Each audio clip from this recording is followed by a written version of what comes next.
The Mother of All Books series is something Canadian, homegrown, and very, very motherish. By that I mean that it has very strong mother voices coming through. And to my surprise, as a mother author who hadn't been taken seriously earlier on in her career, it sort of took on a life of its own. I mean, there was the pregnancy book, then the baby book, then the toddler book, then the parenting book, and then the pregnancy organizer. And then next thing I know, the book was being picked up by publishers in other countries, initially the US, but then China, Russia, Indonesia, Greece. I kind of lost track after a while of where the book was coming out, but it was very, very exciting.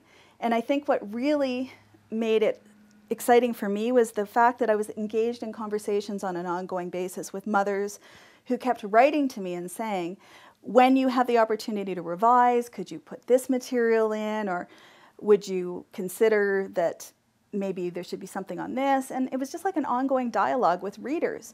Back in the 1970s, a typical pregnancy book was very, very doctor-driven. In fact, I collect, as a hobby, vintage pregnancy and parenting books. And one of them, you open it up and it says, don't talk to your mother friends about when you think you're in labor. Don't trust other mothers. Ask your doctor when you think you might be ready to give birth.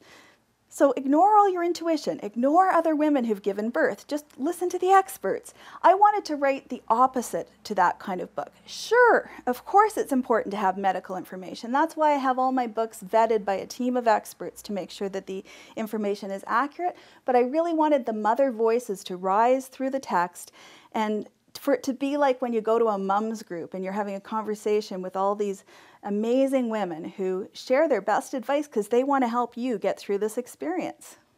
I can't believe we've actually got to the point where we're bringing out a second edition of the Mother of All Pregnancy books. I have to tell you, it took me longer to revise this book than to write it in the first place, because pregnancy is a huge evolving field. You wouldn't think, like, you know, aren't we giving birth much the same way we always have? But no, the research is just exploding. So in this edition, I had to talk a lot about environmental issues. I had to talk about partners being so involved in birth. They've always been involved, right? Right at conception onwards anyways. But really to reflect the fact that we don't all have traditional relationships. I had to talk about how, you know, different birth choices.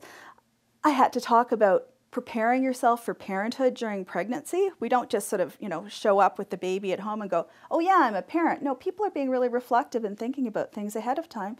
And I really wanted parents to think about not just their baby, not just their family unit, but the type of community and the type of world they want to have for their children, and to think about those choices all the way through pregnancy. I really want to inspire and empower pregnant women. I want them to realize that pregnancy is a time of opportunity. Not only do you get to inform yourself about choices you can make during pregnancy and about your birth, you can start thinking about the type of mother you want to be and the type of world you want to create for your child. So think, research, talk to other mothers, and take control of your world and your baby's world now.